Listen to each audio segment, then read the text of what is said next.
ஜெபிக்கலாம். நன்றி ஆண்டவரே, பரிசுத்த ஆவியானவரே, உமக்கு நன்றி செலுத்துகிறோம்.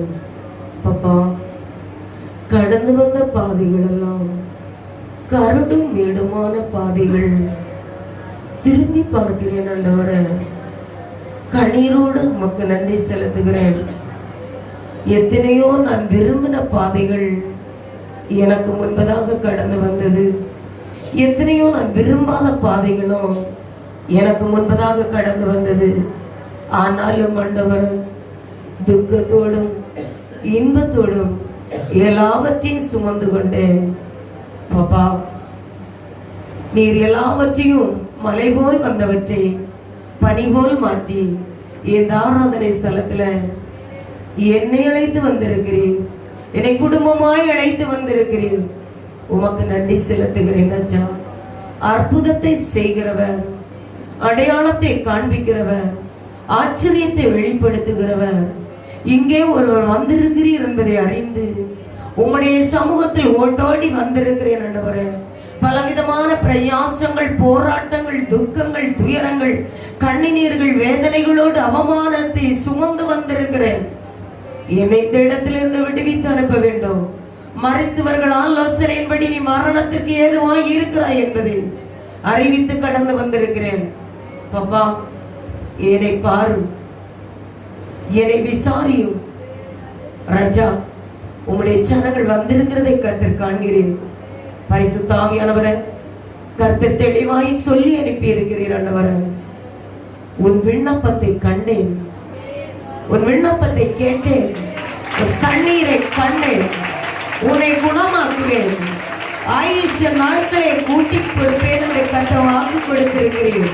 பரிசுத்த ஆவியானவரின் ஆராதனை ஸ்தலத்திலிருந்து இவருடைய விண்ணப்பத்தை கர்த்தர் முழுவதுமாய் ஏற்றி இவருடைய கண்ணீருக்கு பதிலை கொடுத்து ஆயுச நாட்களை கூட்டி கொடுத்து அனுப்பும்படி உங்களுடைய சமூகத்தை கடந்து வருகிறேன்.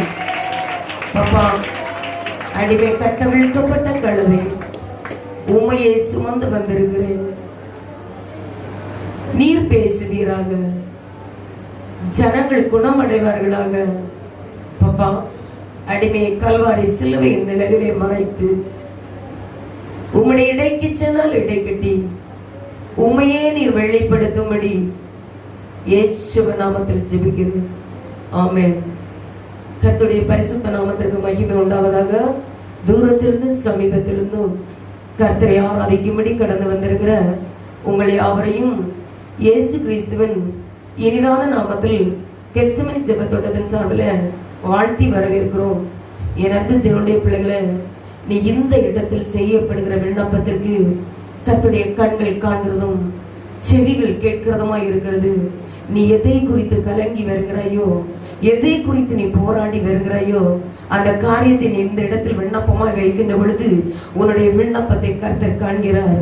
உன்னுடைய கண்ணீரை கர்த்தர் துடைக்கிறார். உனக்கு ஆறுதல் கொடுக்கிறார். உன் ஆயுச நாட்களை உனக்கு பெருகப்படுகிறார். எத்தனையோ நாட்களை போராடி அந்நாளை போல அழுது மனக்லேசமுள்ள சரியாய் வருகிறாயோ, ஏதாவது ஒன்றை விடுதலை பெற்றுக் கொள்ளலாம் என்று கடந்து வருகிறாயோ, சில நாள் சென்ற பிறகு அந்நாளுடைய கொம்பு பகைஞரின் நடுவே உயர்ந்தது போல உன்னுடைய கொம்பை கர்த்தர் இந்த நாளிலே பகைஞருக்கு நடுவில் உன்னுடைய கொம்பை உயர பண்ணுகிறார். உன்னுடைய குடும்ப வாழ்க்கையிலே உன்னை உயர பண்ணுகிறார். உன்னுடைய தொழிலின் சாதத்திலே உன்னை உயர பண்ணுகிறார். மறைத்து போன சரீரத்தை உயிரோடு எழுப்புகிறார். எந்தெந்த அபயங்கள் செயலிழந்து இருக்கிறதோ அந்த அபயங்களிலே கர்த்தர் இன்றைக்கு ஜீவனை கொடுக்கிறார். இன்றைக்கு அவர் பெரிய காரியத்தை செய்கிற கர்த்தராய் இந்த ஆராதனை ஸ்தலத்துல அவர் கடந்து வந்திருக்கிறார். கடந்த முழு இரவு ஆராதனை நம்ம 2 ஜெப விண்ணப்பத்தை வைத்து செபித்தோம். முழு இரவு ஆராதனைக்கு கடந்து வந்தவங்களுக்கு தெரியும். ஒரு அருமையான சகோதரி ஜீவனுக்கு போராடி கிம்ஸ் பிஆர்எஸ் மருத்துவமனையில டாக்டர்ஸ் எல்லாம் கைவிட்டாயிட்டு கோமா ஸ்டேஜ்ல இருந்தாங்க. தலையில எல்லாம் ஆபரேஷன் பண்ணி இருக்கிறாங்க. டாக்டர் சொன்னாரு தப்பவே முடியாதுன்னு. நம்ம செபித்தோம். எல்லா மருத்துவர்களும் சொல்லிட்டாங்க, இங்கிருந்து திரும்ப விட்டு கொண்டு போனாங்க. தலையில ஆபரேஷன் பண்ணிட்டாங்க. ரெண்டு தேவனுடைய பிள்ளைய மரணத்தின் விளிம்புல சபையார் ஊக்கமாய் செபித்த பொழுது மருத்துவமனைகளை கர்த்தர் இறங்கி செய்து கர்த்தர் வெளியிட்டார். கர்த்தர் பெரிய காரியத்தை செய்தார். கடமை தரக்கில்லாத தட்டி நீ இந்த இடத்தில் செய்யப்படுகிற விண்ணப்பத்திற்கு கர்த்தருடைய கண்கள் காண்கிறதோ செவிகள் கேட்கிறதோ இருக்கிறது. மலை போல பனி போல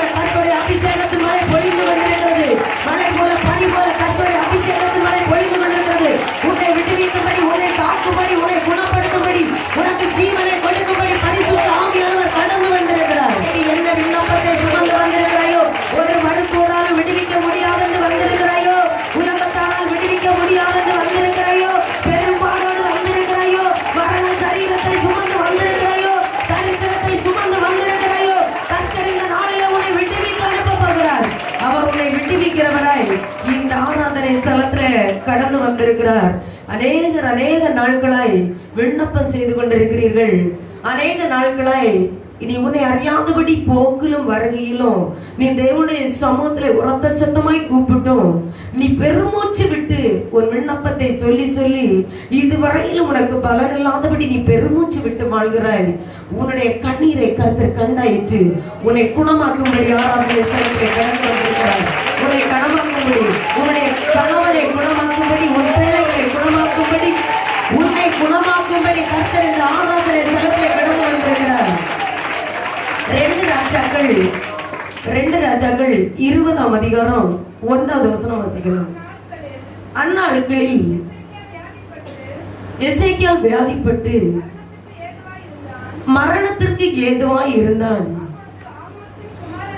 அப்பொழுது ஆமோசின் குமாரனாகிய ஏசாயா என்னும் தீர்க்கதரிசி அவனிடத்தில் வந்து அவனை நோக்கி, நீர் உமது வீட்டு காரியத்தை ஒழுங்குபடுத்தும், நீர் பிழைக்க மாட்டீர், மரித்து போவீர் என்று கர்த்தர் சொல்லுகிறான் என்றார்.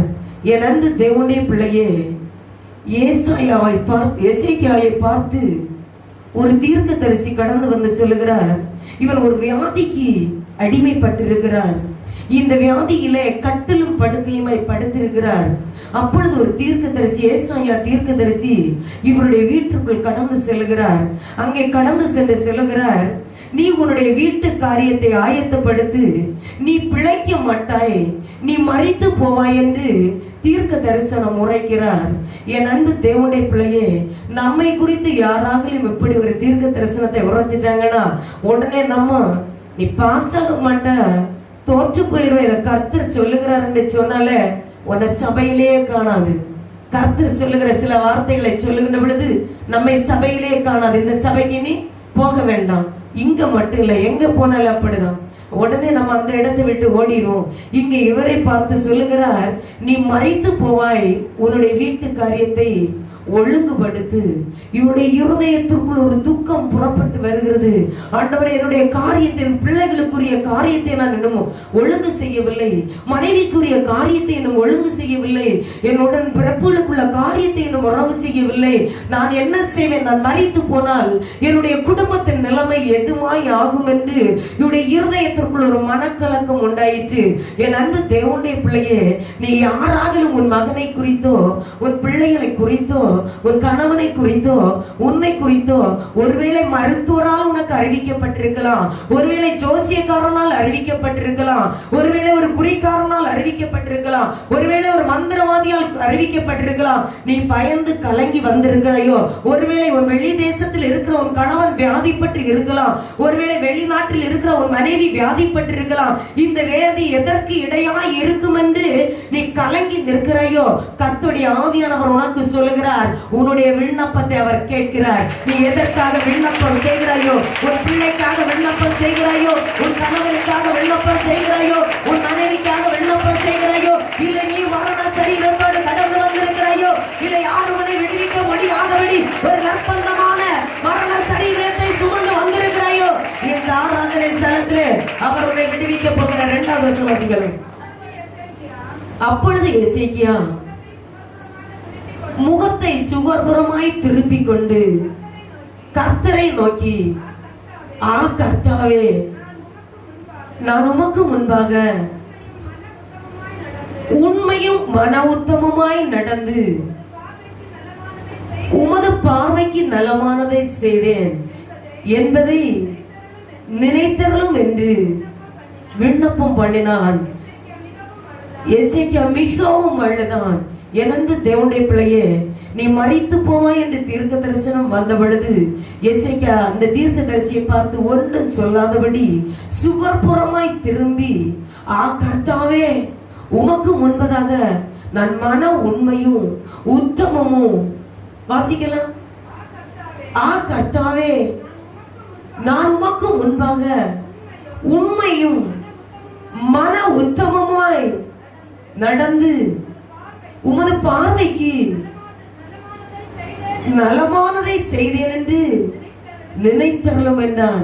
அவன் இந்த தருணத்தில் தேவனை பார்த்து சொல்லுகிறான், ஆண்டவரே கர்த்தாவே, உமது பார்வைக்கு நான் உண்மை உள்ளவன், உத்தமனாய் நடந்தேன் ஆண்டவரே, இதை நீர் நினைத்தருளும் ஆண்டவரே என்று தேவனுடைய சமூகத்திலே விண்ணப்பம் செய்கிறான், அழுது விண்ணப்பம் செய்கிறான்.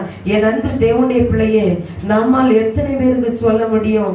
வியாதிகளும் பலவீனங்களும் வருகின்ற பொழுது, அவமானங்கள், நிந்தைகள், போராட்டங்கள் வருகின்ற பொழுது தேவனுடைய சமூகத்திலே கடந்து சென்று ஜெப அறைக்குள்ளே உன்னுடைய தனிப்பட்ட ஜெபத்திற்குள்ளே முழங்காலில் நின்று நீ தேவனுடைய சமூகத்திலே ஆண்டவரே, உமக்கு முன்பாய் நன்மையானதை செய்திருக்கிறேன், உண்மையாய் இருந்திருக்கிறேன், உமக்கு பிரியமாய் வாழப்பட்டிருக்கிறேன், பிறருக்கு அநியாயம் செய்யாமல் இருக்கிறேன், பிறருக்கு கெடுதி ஒன்று செய்யாமல் இருக்கிறேன் ஆண்டவரே, உமக்காய் நான் பரிசுத்தமாய் இருக்கிறேன் என்று எத்தனை பேர் நாம் சொல்ல முடியும்?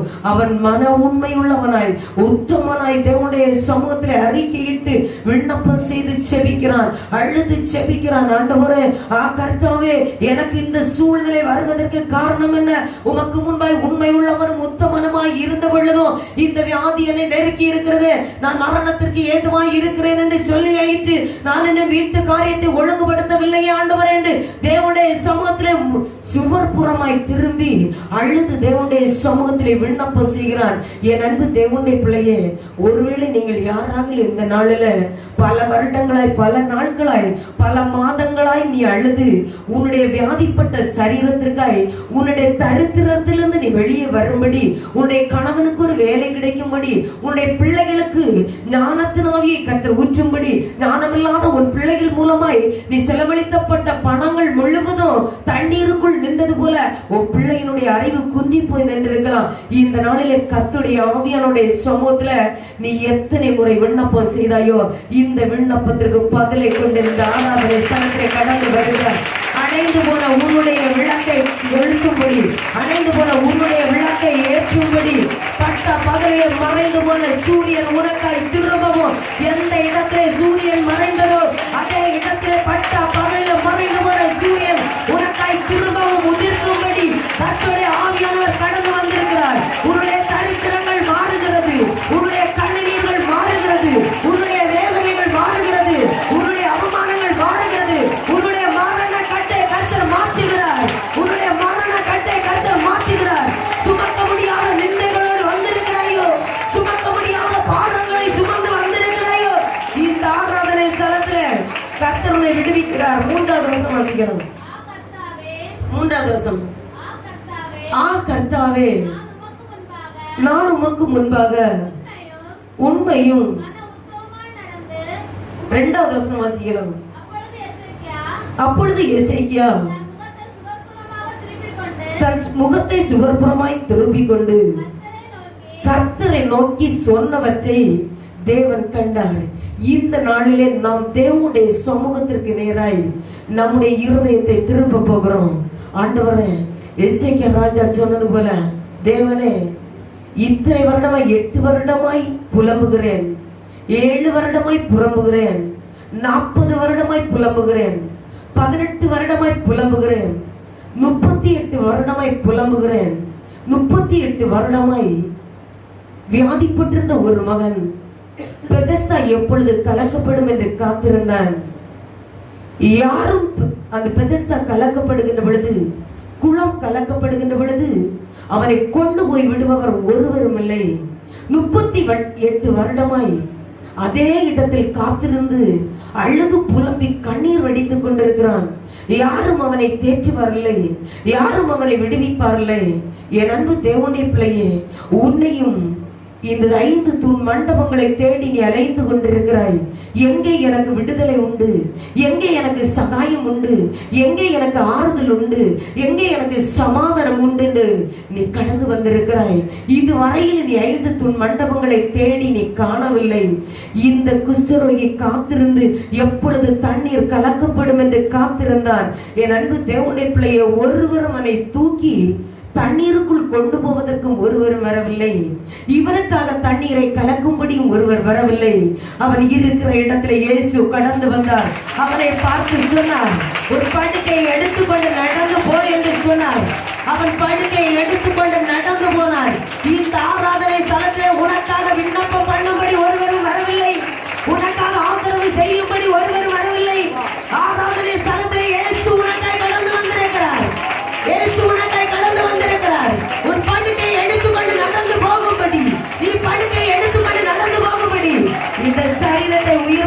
சொல்லி இயேசு கடந்து வந்திருக்கிறார்.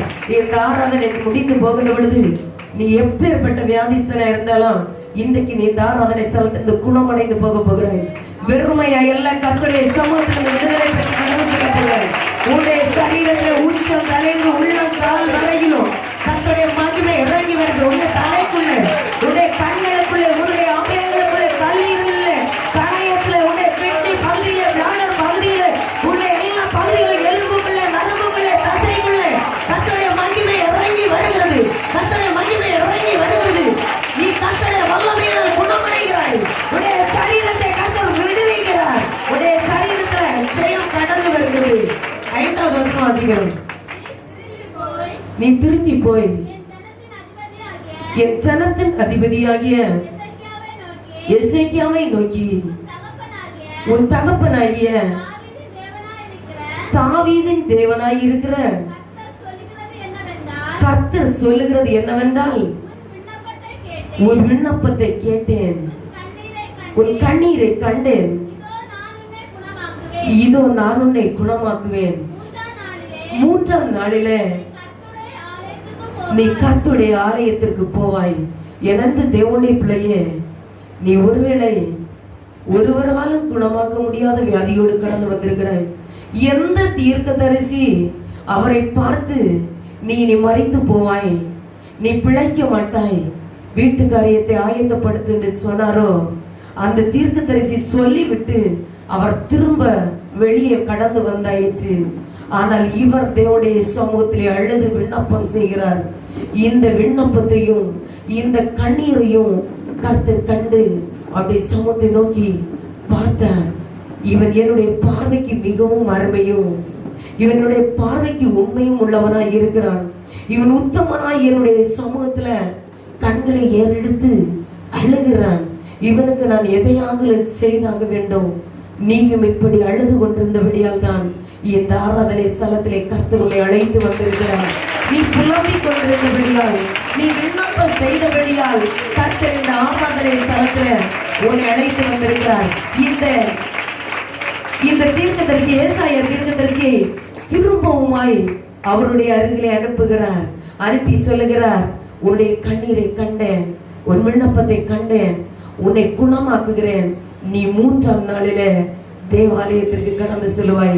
என் அன்பு தேவனுடைய பிள்ளையே, யாரையாக நீ வீட்டுக்குள் வியாதிப்பட்ட சரீரத்தை வைத்து வந்திருக்கிறாயோ, ஒருவேளை அரபு தேசத்துல, மாலி தேசத்துல எங்காக உன்னுடைய மனைவியோ உன்னுடைய கணவனோ பிள்ளைகளோ வியாதிப்பட்ட சரீரத்தோடு இருக்கிறார்களோ, யாராக வியாதிப்பட்ட சரீரத்தோடு மருத்துவமனைகளுக்குள் இருக்கிறார்களோ, கர்த்தர் இந்த நாளிலே குணமடைய செய்ய போகிறார்.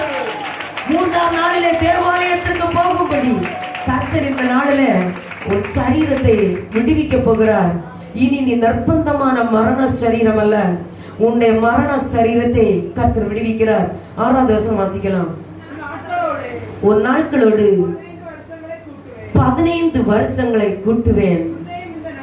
என் அன்பு தேவனுடைய பிள்ளையே, உன் நாட்களோடு 15 வருடத்தை கூட்டுகிறேன் என்று அந்த ஏசாயா தீர்க்கதரிசிக்கு, அந்த எசேக்கியேல் ராஜாவுக்கு கர்த்தர் 15 வருடத்தை காண்பித்து கொடுத்தார். இந்த ஆராதனை ஸ்தலத்துல நீ எதை கலங்கி வந்திருக்கிறாய்? உன்னுடைய ஆயுசு நாட்களை பெருக பண்ணுகிறவர் வந்திருக்கிறார். உன்னை உயிர்ப்பிக்கிறவர் வந்திருக்கிறார். உன்னுடைய சரீரத்தை விடுவிக்கிறவர் வந்திருக்கிறார்.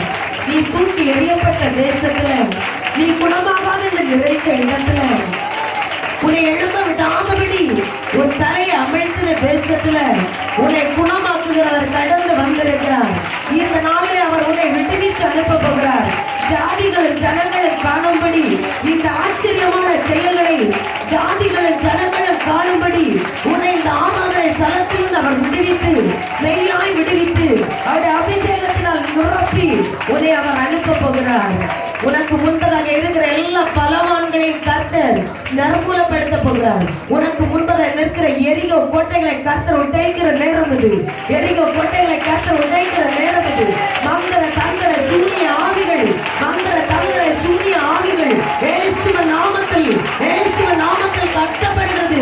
மாந்திரிகத்தின் கிரியைகள் செயலிழந்து போகிறது.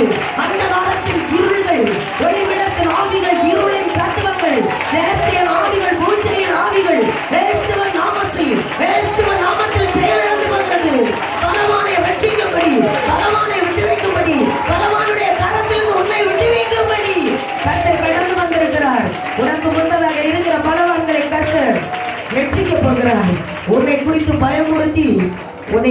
இடத்திலும் எழும்ப விடாதபடி எத்தனை பலவான் உனக்கு முன்பதாக நின்று உன்னை காயப்படுத்தி கொண்டிருக்கிறானோ, இந்த பலவான்கள் யாவரும் கர்த்தருக்கு முன்பதாக முடங்காத முழங்கால்கள் யாவும் முடக்கி தேவாலயத்தை வந்து கர்த்தரை ஆராதிக்கும்படி, கர்த்தரை தொழுது கொள்ளும்படி இவர்கள் கடந்து வருகிற காலம், உனக்கு விரோதமாய் கிரியை செய்கிறவர்கள், சூரியம் செய்கிறவர்கள், எல்லா சூரியத்தின் கட்டுகளையும் கர்த்தர் இந்த நாளிலே விடுவிக்க போகிறார்.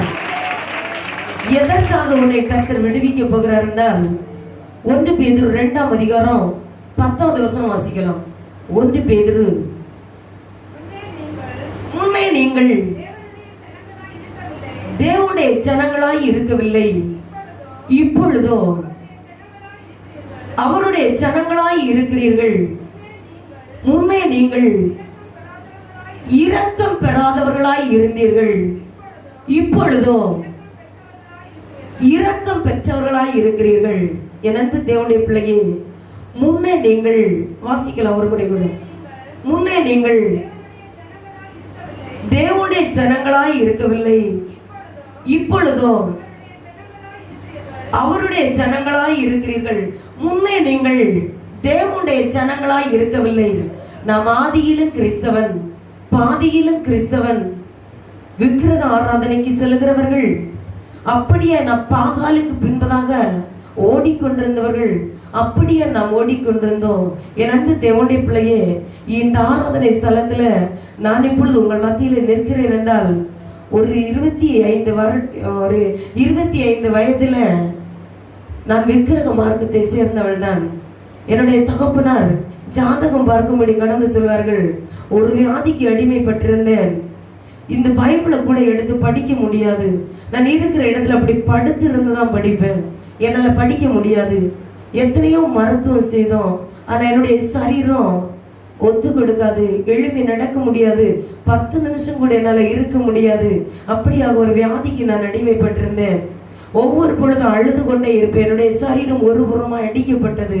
என் அன்பு தேவனுடைய பிள்ளையே, என்னுடைய பப்பா அநேக இடங்கள்ல சென்று என்னுடைய ஜாதகத்தை கொண்டு பார்க்கும்படி கடந்து சென்றார்கள். ஆனால் நான் இதையெல்லாம் விசுவாசிப்பதில்லை.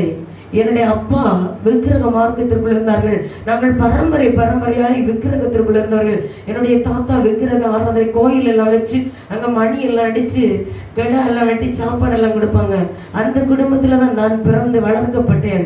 எனது தேவனுடைய பிள்ளைகளை ஒரு நாளில் என்னுடைய சரீரம் முழுவதும் பலவீனம் அடைந்து செத்த சரீரமாய் மாற்றப்பட்டது. என்னுடைய இந்த இடது காலை எடுத்து இப்படி தூக்கி வைக்கவே முடியாது. இந்த இடத்துல அந்த இடம் வைக்க முடியாது. வெளியெல்லாம் போக முடியாது. அப்படிப்பட்ட என்னுடைய காரியத்தை கூட என்னால செய்ய முடியாதபடி காணப்பட்டேன். அப்பொழுது என்னுடைய அப்பா எந்த இடத்துல எல்லாம் போய் சொன்னாங்களோ அவங்க சொன்னாங்க, 29வது வயசுல இருந்து இவள் படுக்கைக்குள் தான் படுத்திருப்பாள். ஒரு புறம் சரீரம் அடிக்கப்பட்டு எந்த காரியத்தை செய்ய முடியாதபடி படுத்திருப்பாள். 3 இடத்துல போய் பார்த்தாங்க. பிறகு என்னை பலவந்தம் பண்ணி என்ன ஒரு இடத்துல கூட்டிட்டு போனாங்க. நீயும் வா, அப்ப நான் இவ்வளவு தூரம் கர்த்தருக்குள் இல்லை. என் அன்பு தேவனுடைய பிள்ளை, நீ வா, இந்த காரியத்தை நீ கண்டுகொள்ள வேண்டும் என்று என்னையும் தீவிரமாய் நீ வந்தே ஆக வேண்டும் என்று கூப்பிட்டார்கள். அங்கே ஒருவர் இருந்தார். அவர் சொன்னார், உன்னுடைய தாடை எலும்புகள் எல்லாம் உடைக்கப்படும். நீ சரீரத்திலே பலனிழந்தவளாய் காணப்படுவாய். நீ எழுப்பி நடக்க முடியாது. உன் கால்கள் எல்லாம் செயலிழந்து போகும் என்று அறிவித்தார். என் அன்பு தேவனுடைய பிள்ளையே, இந்த வசனம் என்னை புடமிட்டு கொண்டிருக்கிறது. என் அன்பு தேவனுடைய பிள்ளையே, நான் அப்பொழுது தேவனுடைய சமூகத்திலே சொன்னேன், ஆவியானவரே, நீர் என்னை சிறு வயதிலே 13 வயசுல என்னை ரட்சித்திருக்கிறீர். அபிஷேகத்தை எனக்கு ஊற்றி இருக்கிறீர் ஆண்டவரே. இந்த சத்ருவானன் எனக்கு எம்மாத்திரம் ஆண்டவரே. இந்த சத்ருவை எடுத்து மாற்ற உம்மால் கூடும். என்னுடைய சரீரத்தில் நீர் பலனை கொடுப்பீரானால் ஆண்டவரே, உம்முடைய மகிமையை நான் தேசத்திலே பிரசித்தி படுத்தும்படி பரிசுத்த ஆவியானவரே, அந்த நாட்களில் நான் கர்த்தருடைய சமூகத்தில் செபித்துக் கொண்டே இருந்தேன். ஆண்டவரே, என்னுடைய மரண சரீரத்தை, இந்த நிர்பந்தமான சரீரத்திலிருந்து என்னை விடுவிக்க வேண்டும் என்று அவர்கள் சொன்னார்கள். 29ஆம் வயசுல இருந்து நான் படுத்திருப்பேன். என்றைக்கு அவன் படுத்திருப்பேன் என்று சொன்னாங்களோ அந்த வயசுல இருந்து என் கர்த்தருக்காக நான் எழுப்பி பிரகாசிக்கிறேன். எத்தனை மணி நேரம்? காலையில நான் 5 மணிக்கு 4 மணிக்கு எழுப்புறேன்னா இரவு 3 மணி 2 மணி வரை என் தேவனுடைய சமூகத்துல இருக்கும்படி கர்த்தர் கிருபை செய்திருக்கிறார். கரங்களை தட்டி தேவனுடைய எத்தனை உபவாசங்கள், எத்தனையோ யாத்திரைகள், நெடுதூரமான யாத்திரைகளை போகும்படி கர்த்தர் கிருபை செய்திருக்கிறார்.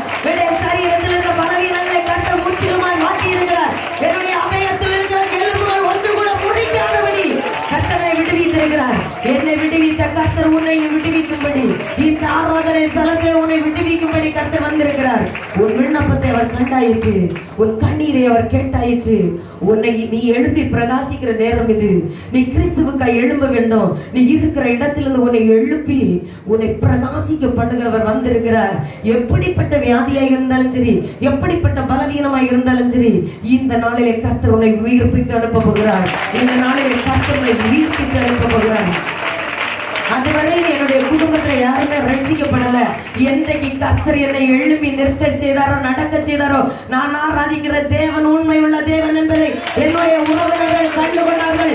என்னுடைய சகோதரர்களுடைய சாதகத்தை எல்லாம் அப்படியே சுக்குநூறாய் நொறுக்கி தூரத்திலே எரிந்து விட்டார்கள். இன்றைக்கு கர்த்தரால் பிடிக்கப்பட்டு கர்த்தருக்கென்று ஒரு கூட்டம் ஜனங்களை ஆயத்தப்படுத்துகிறவர்களாய் கர்த்தருக்கு எழுப்பி நிற்கிறார்கள்.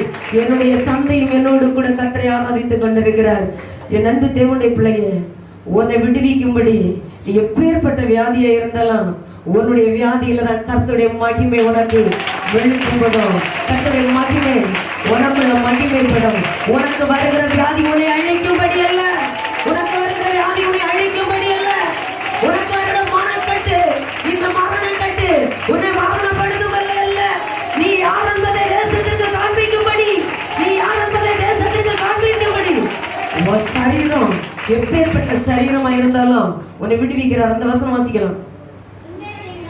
முன்னே நீங்கள் தேவனுடைய ஜனங்களாய் இருக்கவில்லை, இப்பொழுதோ அவருடைய ஜனங்களாய் இருக்கிறீர்கள். முன்னே நாம் தேவனுடைய ஜனங்களாய் இருக்கவில்லை.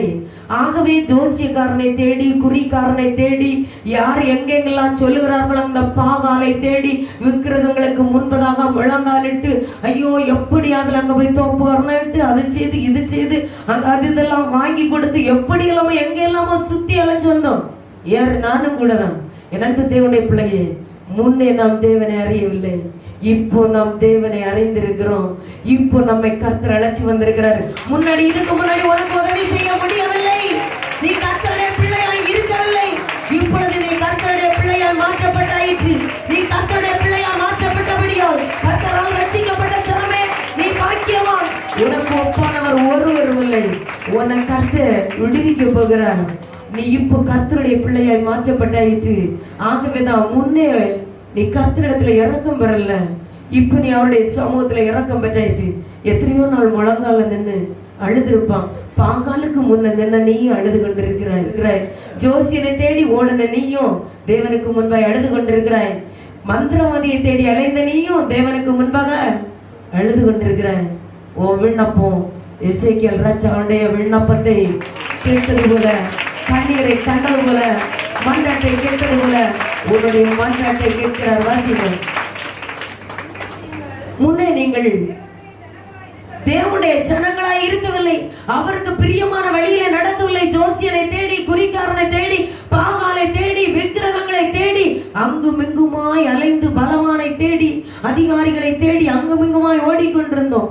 இப்ப நமக்கு ஒரு சின்ன துன்பம் வருகின்ற பொழுது என்ன செய்வோம்? இயேசுவே இயேசுவே என்று ஓடி வருவோம். இதுலயும் ஒரு முக்கியமான விஷயம், விக்கிரகத்துக்கு தான் ஆராதனை செய்து கொண்டிருப்போம். நம்ம காலு தட்டுப்பட்டு கீழே விழ போறதுன்னு சொன்னால என்ன சொல்லுவோம்?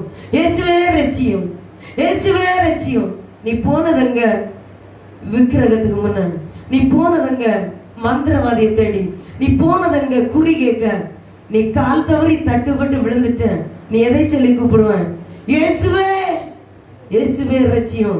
நீ இந்த இயேசுவே இயேசுவின் நாமத்தை நீ அறிக்கையிட்டபடியால், நீ இயேசுவின் நாமத்தை அறிக்கையிட்டபடியால் உன்னை இந்த ஆராதனை தலத்தை விடுவிக்கும்படி அவர் அழைத்து வந்திருக்கிறார்.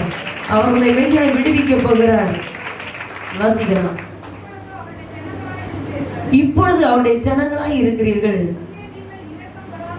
இப்போ நீ அவருடைய ஜனமாய் மாற்றப்பட்டாயிற்று.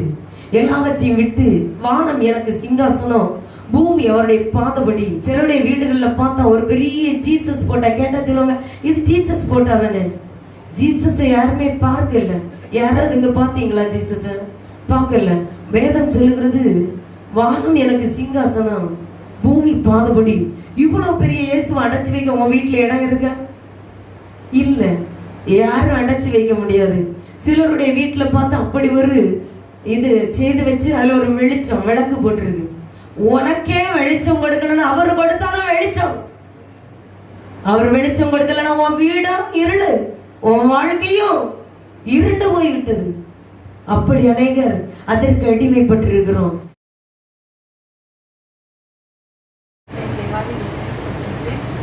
கடந்த 5 வருடமாக நான் வீசினால கஷ்டப்பட்டேன். மாதத்துக்கு ரொம்ப எப்படியாவது இந்த வீசினால அலைப்பெய்யும். எனக்கு 2-3 நாளைக்கு வேலைக்கும் போக முடியாது இருக்கும். அப்படி ரொம்ப கஷ்டப்பட்டு 6 மாதம் கண்டினியூஸ் ட்ரீட்மெண்ட் எடுத்து எனக்கு அதுலேருந்து ஒரு குணமும் ஆகலை.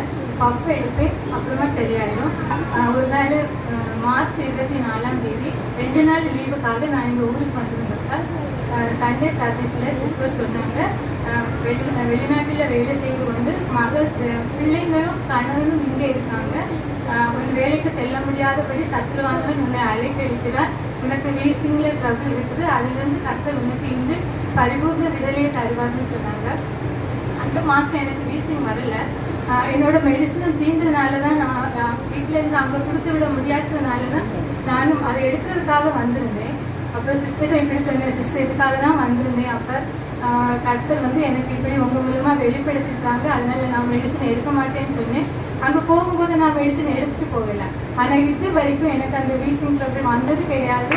இடையிடையில இதுதான் வரும். ஆனால் நான் ப்ரே பண்ணி எடுத்துப்பா, உங்கள் மகன் மூலமாக நீங்கள் எனக்கு சொன்னீங்க, இதுலேருந்து உனக்கு விடுதலையை தந்துட்டேன்னு, அதனால எனக்கு வீசிங் வராதுன்னு நான் ப்ரேயர் ஆயிலும் குடிச்சிட்டு நான் ப்ரேயர் பண்ணுவேன். எனக்கு இது வரைக்கும் ஒரு பிரச்சனையும் வந்தது கிடையாது.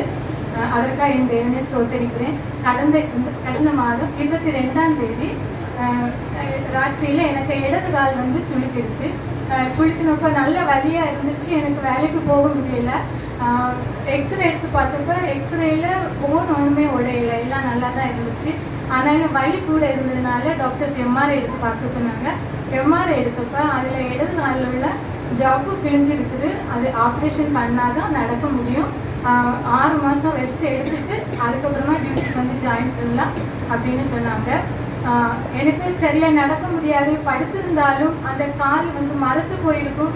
காலை எடுத்து மாற்றி வைக்கனாலும் கையை எடுத்து மாற்றி வைப்பேன், இல்லை அடுத்த கால் சப்போர்ட்டில் தான் மாற்றி வைப்பேன். அது நான் ரொம்ப அழுதுருக்கிறேன். அங்கே இருக்கும்போது தனியாக இருந்ததுனால நான் ஜெபம் பண்ணிட்டு கடவுளை எனக்கு எப்படியாவது விடுதலை தரணும்னு சொல்லுவேன். சிஸ்டம் இங்கேருந்து ப்ரேயர் பண்ணிட்டு விடுதலை கிடைக்கும்னு சொன்னாங்க. எம்ஆர்ஐ ரிப்போர்ட் இப்படி ஆனதுனால ஊருக்கு வர சொன்னாங்க, நமக்கு இங்கே ப்ரேயர் பண்ணி எல்லாம் சரியாக்கலான்னு. லீவு இல்லாதிருந்து எல்லா ஆனுவல் லீவ் எல்லாம் முடிஞ்சு போச்சு. மெடிக்கல் லீவ் மட்டும் 25 நாள் பாக்கி இருந்து சொல்லிவிட்டாங்க. 25 நாள் தான் லீவு உண்டு, வேறு லீவு கிடையாது. லாஸ்ட்டாக போய் ஒன்றும் தர முடியாது. ட்ரீட்மெண்ட் எடுக்க ஊருக்கு போகணும்னா போயிட்டு 25 நாளையில் ஜாயின் பண்ணணும்னு சொன்னாங்க. நான் இந்த மனவேதனையோடு தான் வந்தேன். வேலை செய்ய முடியாட்டா என்னுடைய நிலைமைகளை நினச்சி நான் கடவுள்கிட்ட வேண்டிக்கிட்டு வந்தேன். கர்த்தர் எப்படியாவது எனக்கு ஒரு விடுதலையை தருவார் நினச்சிட்டு வந்தேன். என்னுடைய கணவர் சொன்னாங்க, கவலைப்பட வேண்டாம், என்னவா இருந்தாலும் கர்த்தர் நமக்கு விடுதலை தருவார், ஆனால் ஆப்ரேஷனுக்கு போக வேண்டாம்னு சொன்னாங்க. போன வெள்ளிக்கிழமை 5ஆம் தேதி வெள்ளிக்கிழமை இங்கே வந்துட்டு 6ஆம் தேதி காலையில் கிம்ஸ் ஹாஸ்பிட்டலுக்கு ஒரு செகண்ட் ஒப்பீனியன் கேட்கறதுக்காக போனோம். சர்ஜரி இல்லாத ஏதாவது மெடிசனில் சரியாகுமான்னு கேட்கறதுக்காக போனோம். 2 டாக்டர்ஸை பார்த்தோம். 2 டாக்டர்ஸும் சொன்னாங்க, கண்டிப்பாக ஆப்ரேஷன் பண்ணி தான் ஆகணும், அப்போ தான் நடக்க முடியும்னு சொன்னாங்க. திங்கட்கிழமை அட்மிட் ஆகுங்க, செவ்வாய்க்கிழமை சர்ஜரி பண்ணலாம் அப்படின்னு சொன்னாங்க.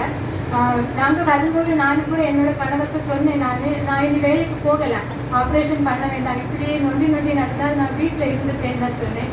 ஆனால் அவங்க என்னை தைரியப்படுத்தினாங்க, கவலைப்படாத, நமக்கு சிஸ்டருக்கு போய் ப்ரேயர் பண்ணலாம், கடவுள் நமக்கு இருக்காரு, இனிமேட்டும் காத்தவர் என்ன காத்துவாருன்னு சொன்னாங்க. சிஸ்டர் சாயங்காலம் வீட்டுக்கு ப்ரேயர் பண்ணாங்க. ப்ரேயர் பண்ணிட்டு சொன்னாங்க, கடவுள் சொல்லியாச்சு, ஆப்ரேஷன் பண்ண வேண்டாம், இன்னையிலேருந்து அந்த ஜாப்பு பலம் பெறும், 25 நாள் உனக்கு லீவு முடிய முன்னாடி சந்தோஷமாக வேலைக்கு கடந்து செல்லலான்னு சொன்னாங்க. அதுக்கப்புறம் அந்த காலுக்கு ஒரு பலன் இல்லாத இருந்ததுனால வைத்தியத்தை போய் காலுக்கு கட்டும் போட்டுட்டு எண்ணெயும் ஊற்றிட்டு இருந்தோம். சங்கிலி ஜபத்துக்கு ஒழுங்காக சங்கிலி ஜபத்தையும் ப்ரேயர் பண்ணோம். சிஸ்டரும் டைம் கிடைக்கும்போது வீட்டில் ப்ரேயர் பண்ணாங்க. வியாழக்கிழமை இங்கே சங்கிலி ஜபத்தில் சிஸ்டர் ப்ரேயர் பண்ணிட்டு சொன்னாங்க, கத்திப்படாத உனக்கு நான் விடுதலையை தருவேன்னு சொன்னாங்க. நான் விசுவசித்து நானும் ப்ரேயர் பண்ணேன். நேற்று நடந்த உபவாச கூட்டத்தில் கத்தன் சிஸ்டர் மூலமாக தீர்க்க பேசணும்னு சொன்னாங்க. 3 டாக்டர்களால் சர்ஜரி பண்ணணும்னு சொல்லிவிட்டு மூக்கு வேதனையால் விடுதலை உண்டுன்னு சொன்னாங்க. கர்த்தர் நான் விசுவசிச்சு போனேன். கர்த்தர் எனக்கு விடுதலையை தந்தார். இப்போ ஒழுங்கா நடக்க முடியுது. முன்னாடி எல்லாம் 5 நிமிஷம் கூட 2 நிமிஷம் கூட நிற்க முடியாது. ஆனால் எனக்கு நேற்று ஒர்ஷிப் முழுசா எனக்கு நிற்கிறதுக்கு கர்த்தர் பலன் தந்தாரு. நான் நடந்து வீட்டுக்கு ஒழுங்காக போனேன். ஒரு சப்போர்ட்டும் இல்லாத இருந்து. ஆனால் படிக்கிறதுக்கு மட்டும் ஏறி இறங்குறதுக்கு எனக்கு இப்போ கொஞ்சம் சப்போர்ட் தேவைப்படுது. இந்த லீவு நாட்களுக்கு முன்னாடியே என் தேவன் என்னை பலப்படுத்துவார் என்று என் தேவனுக்கு நான் விசுவாசிக்கிறேன். எனக்காக நீங்களும் ஜெபிக்கும்படி கேட்கிறேன். எனக்காக ஜெபித்த சபையார், பாஸ்டர்ஸ், சிஸ்டர் ஒவ்வொருவருக்கும் என் நன்றியை சொல்லி, என் தேவனுக்கும் என் நன்றியை சொல்லி